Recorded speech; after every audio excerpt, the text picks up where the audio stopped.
যে ব্যক্তি আমাকে পাশে বসাইতে চায়। আমার আল্লাহ মুসা আলাইহিস সালামকে বলছেন, মুসা আমি বলছি তোমাকে, তুমি ফেরাউনের কাছে যাও।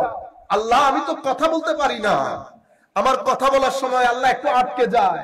ফেরাউন এত বড় সুপার পাওয়ার মাওলা। তখন আমার আল্লাহ বলছেন, মুসা আমি যেটা বলতেছি আমি শুনি এবং দেখি, আমি শুনি এবং দেখি। এটা মুসা আলাইহিস সালামের প্রতি আমার আল্লাহর জবাব। আমার নবীকে কি বলেছে জানেন?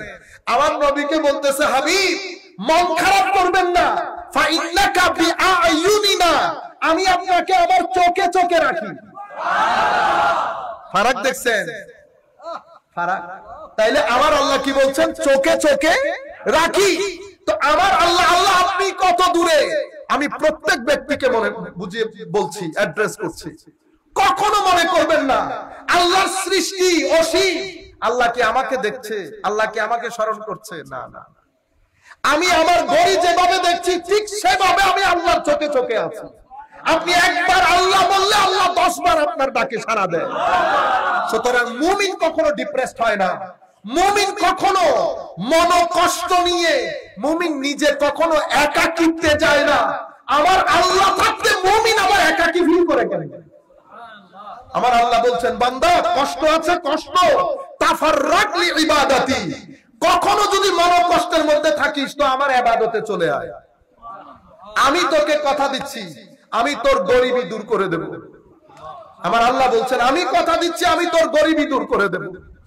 আপনি যখন আল্লাহকে ভুলে যাবেন আল্লাহ আপনাকে ভুলে যাবেন, এটা সুন্নতে ইলাহি। তাইলে আমি কোত্থেকে কথাটা শুরু করেছি? আমি বলতে চাচ্ছিলাম আমার আল্লাহ আমার উপর রাজি, সেটা বুঝা পানির মতো সহজ। কখন রাজি, কিভাবে বুঝবো? যখন আল্লাহর প্রতি আমার মায়া জন্মাবে, টান জন্মাবে। একটা ওয়াক্তের নামাজের কাজা আমার ভিতরে তুফান তৈরি করবে। একজন মানুষের সাথে বেয়াদবি আমার ভিতরে তুফান তৈরি করবে। একজনের পকেটের টাকা যদি আমি পকেটে নিয়ে হাঁটি, আমার ভিতরে যদি একটা অসম্ভব অস্থিরতা থাকে যে অমুকের টাকা আমার পকেটে আছে, তাইলে মনে করবেন আমার আল্লাহ আপনার উপর সন্তুষ্ট আছে, আপনার উপর রাজি আছে। কিছু মানুষ আল্লাহর দরদির মধ্যে এমন, আল্লাহ তারে অসম্ভব পছন্দ করে, যাদেরকে আমরা বলি সে নিজেও জানে না আল্লাহ যে তারে পছন্দ করে। আল্লাহ যে তারে পছন্দ করে কেমনে বুঝবেন? এলাকার মধ্যে সম্মানিত, টাকা নাই পয়সা নাই, সবাই খুব মহব্বত করে। সবাই কি করে? খুব মহব্বত করে। কাকা খুব নামাজি, খুব তিলাওয়াতে কোরআন, খুব খুব খুব। এগুলা কি? এগুলা হচ্ছে মানুষের মহব্বত আপনার প্রতি জন্মাইতে পারে না যতক্ষণ আল্লাহ আপনাকে মহব্বত না করে। আপনারা বুঝতে পেরেছেন? সম্মানিত উপস্থিতি, কথা যেখান থেকে শুরু করেছি আমাদের বক্তব্য প্রায় শেষের দিকে। আল্লাহ রাব্বুল আলামিন কোরআনের যে আয়াতগুলা পড়েছি সেটা নিয়ে আমি আমার মূল বিষয়ের মধ্যে আসতে পারি নাই। আমি এমনিতে ইন্ট্রোডাকশন দিতে দিতে শেষ হয়ে গেছে সব। তো আমি আপনাদেরকে বলতে চাচ্ছি, একটা আমাদের জীবন, একটা আমাদের জীবন। দেখেন হোটেলের মধ্যে গিয়ে যা খাইতেছেন জীবনের জন্য হুমকি। ট্যাবলেট খাচ্ছেন, সেটাও জানেন না আপনি 1 নম্বর না 2 নম্বর। আল্লাহ যে আমার উপর অসন্তুষ্ট সেটা আপনি সারাউন্ডিং দেখলে বুঝতে পারেন। কেন? আপনি কোথাও স্থিরতার সাথে কিছু পাইতেছেন না। প্রত্যেক মানুষ আপনাকে ঠকানোর জন্য তৈরি আছে, আমার নিজের ভাই সহ। বুঝতে পেরেছেন? আগে আপনি যদি আজ থেকে 20 বছর আগে চলে যান, এটা আমরা পাইছি জীবনটা। এটা একটা জান্নাতি দুনিয়া ছিল, একটা জান্নাতি। আমাদের তাপমাত্রা 28-29 এর চেয়ে বেশি যাইতো না। তাপমাত্রা 28-29 এর চেয়ে বেশি। আচ্ছা, মানুষের ঘরে কি ফ্যান ছিল তখন? ফ্যান ঘুরাইতেছে। আমাদের বাপ দাদারা কি করতো? ওই গাছের ডাইলা বসে, আই খোদা রে খোদা, 12টা পর্যন্ত বসে শরীর টরীর ঠান্ডা করে ঘরে এসে ঘুমিয়ে গেছে না। বুঝতে পেরেছেন? সেটা একটা দুনিয়া ছিল, অসম্ভব সুন্দর দুনিয়া ছিল। মানুষের ভিতরে হানাহানি ছিল না, মানুষের ভিতরে অপরাধ করার যে প্রবণতা, অ্যান্টি সোশ্যাল বিহেভিয়ার, অসামাজিক কার্যকলাপ ছিল না। মানুষ আল্লাহর উপর পরিপূর্ণ তাওয়াক্কুল রাখতো। কি বলতো? আর বেটা আল্লাহ ভরসা, এটা তো কমন ডায়লগ, আল্লাহ ভরসা, কিচ্ছু হবে না। আরে ঘরের মধ্যে 5 টাকা নাই, তেল আনা, ও আসর পর্যন্ত গল্প গুজব করতেছে। হাসি, কি হাসি! সেই হাসি তো এখন বাংলাদেশে কিনতেও পাওয়া যায় না। তেল নাই, পরে ঘরের মধ্যে আসার পরে এদিক থেকে কেমনে কি করে তেল আনছে, খেয়ে ঘুমাই পড়ছে, এক তরকারি দিয়ে, দুই তরকারি দিয়ে, পুকুরের মধ্যে মাছ, ডুবার মধ্যে মাছ। আপনারা বুঝতে পেরেছেন? এটা একটা দুনিয়া ছিল। কেন? কারণ আপনার জীবনে যত ভালো কাজ থাকবে, পরিশ্রমে আনে ধন, পুণ্যে আনে সুখ। এটা সুন্নতে ইলাহি। এখানে পরিশ্রম থাকবে, এখানে ধন থাকবে, এটা হতেই পারে না। আপনি পরিশ্রম করবেন আর আপনার জীবনে ধন আসবে না।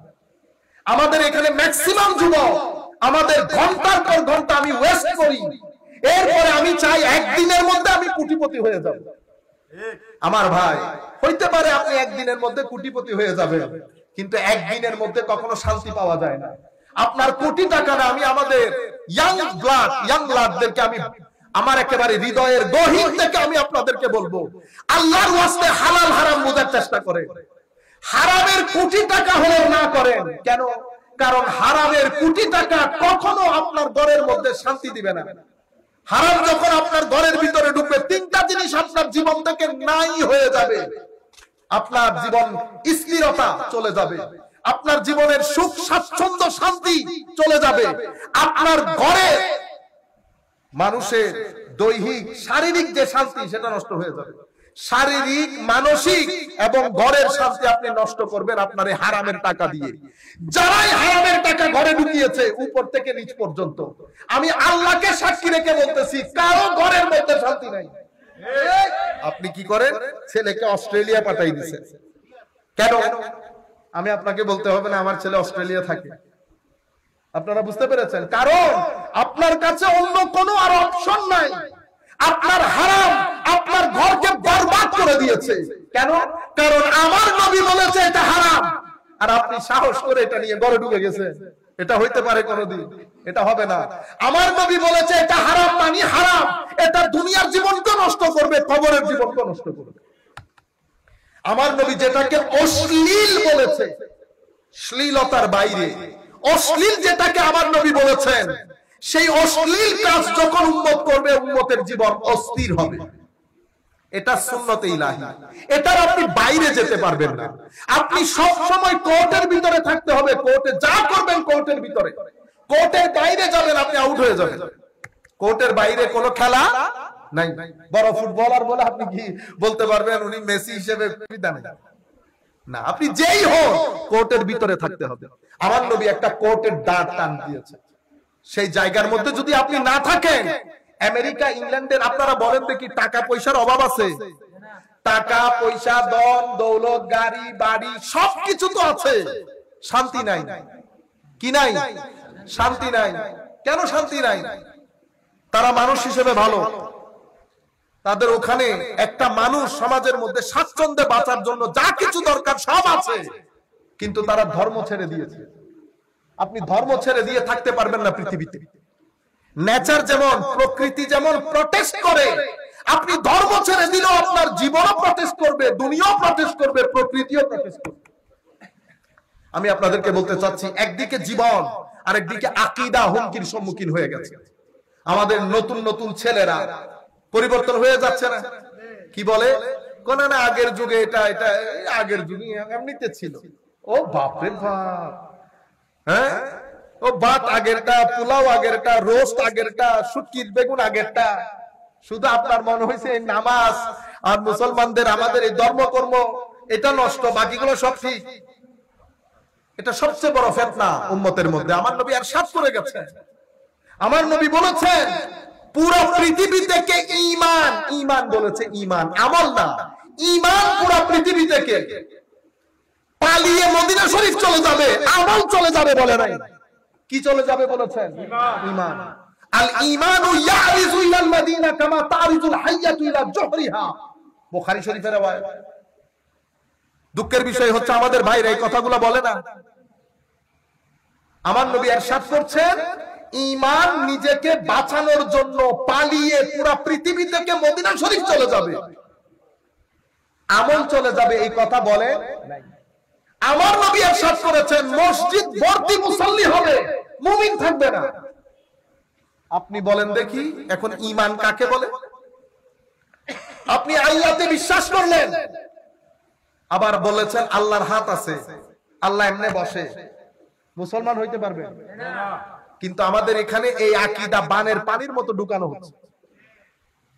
কোরআন শরীফের কয়েকটা আয়াত দিয়ে ছেলেরা অনুবাদ করে, কারণ আপনার হাতে এখন টাকা পয়সা বেশি, আপনি অনুবাদ সবকিছু করে সমাজের মধ্যে এখন জাল বিস্তার করেছেন।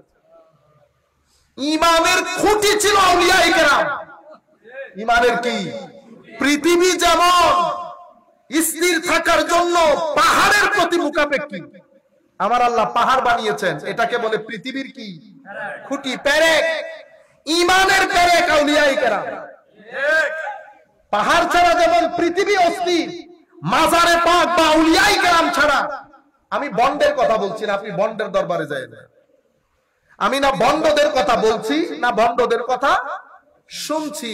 আমি ভণ্ডদের কথা বলছি না, আমি আল্লাহর ওলিদের কথা বলছি, যাদের রাত সিজদার মধ্যে কাটতো, যাদের দিন উম্মতের তরবিয়তের মধ্যে কাটতো, আমি তাদের কথা বলছি।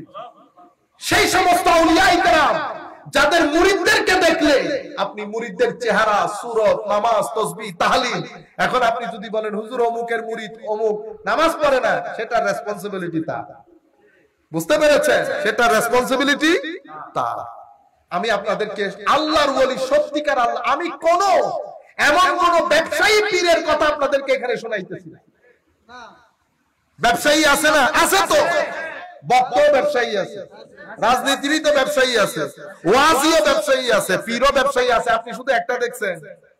হ্যাঁ, সরকারের কর্মকর্তার মধ্যে ব্যবসায়ী নাই, রাজনীতিবিদের মধ্যে ব্যবসায়ী নাই।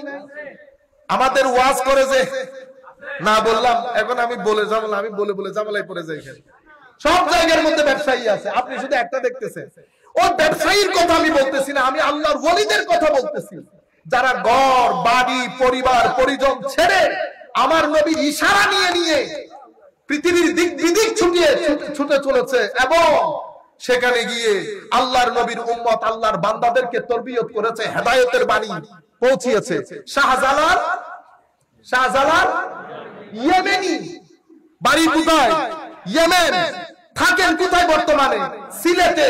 যখন এসেছেন তখন কি প্লেন দিয়ে এসেছিলেন? না। মা বাবা পরিবার পরিজন যাচ্ছে তো যাচ্ছে।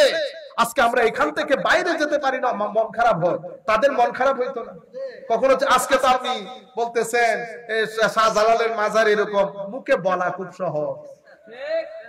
এতগুলো মানুষ, এতগুলো রাজনৈতিক দল, একটা দুইটা, এতগুলো রাজনৈতিক দল, বলেন দেখি কারে দেখে কে মুসলমান হয়েছে?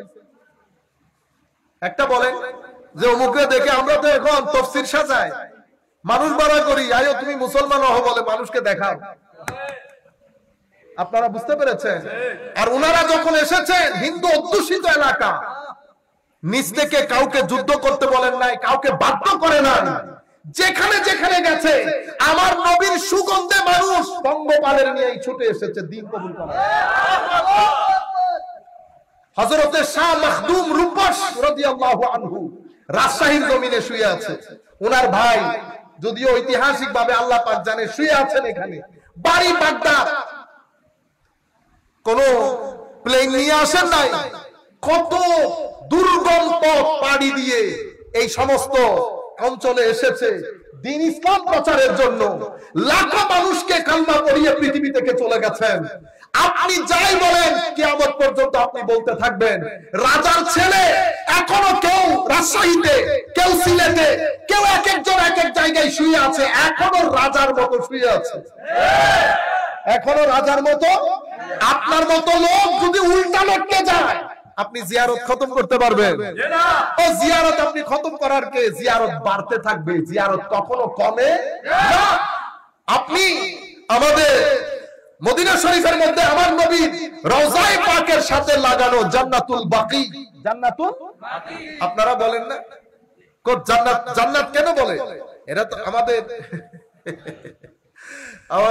উলামায়ে কেরাম কিছু যে আইন আর কফ আছে না, আইন, হ্যাঁ, আলহামদুলিল্লাহি রাব্বিল আলামিন, আইন এবং কাফ আসলে বহুত স্মার্ট হয়ে যায়, ঠিক না? হায় হায়, কয়টা তো আল বাকি আল গারকাত, এটাকে জান্নাত বলা হয় কেন? ও ভাই, এটার দলিল দরকার।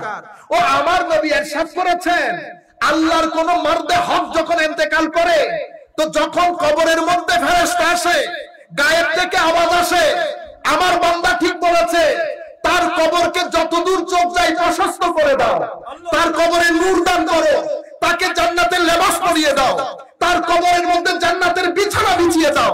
তো যেই কবরের মধ্যে জান্নাতের বিছানা থাকে, যেই কবরবাসীর জান্নাতের লেবাস পরা থাকে, যার চোখ, যার কবর যতদূর চোখ যায় প্রশস্ত থাকে, যার কবরের মধ্যে নূর থাকে, এটারে যদি আমরা বাগান না বলি, তো বাগান আপনার ঘরের মাঠকে বলবো।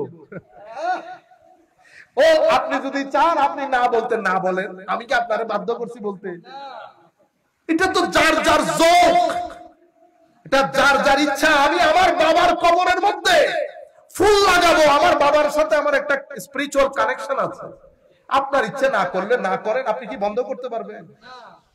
ও যে আপনি এটা বুঝার চেষ্টা করেন, যে কবরের মধ্যে আমার আল্লাহ বলছেন, ওয়ানাফির কবরাহু ওয়া আলবিসহু লিবাসাল জান্নাহ ওয়া ওয়াসি কবরা, কবরকে তৌসি করে দাও যতদূর চোখ যায়।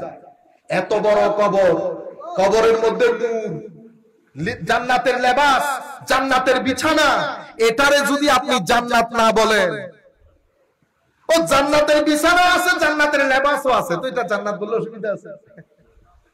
আপনার ইচ্ছে না করলে আপনি না বলেন, কিন্তু আপনারা এগুলা নিয়ে, আমি বড় ঝামেলায় আছি। যেখানে যাই ইলেকট্রিসিটি চলে যায়, আমি যেখানে যাই ইলেকট্রিসিটি চলে যাচ্ছে।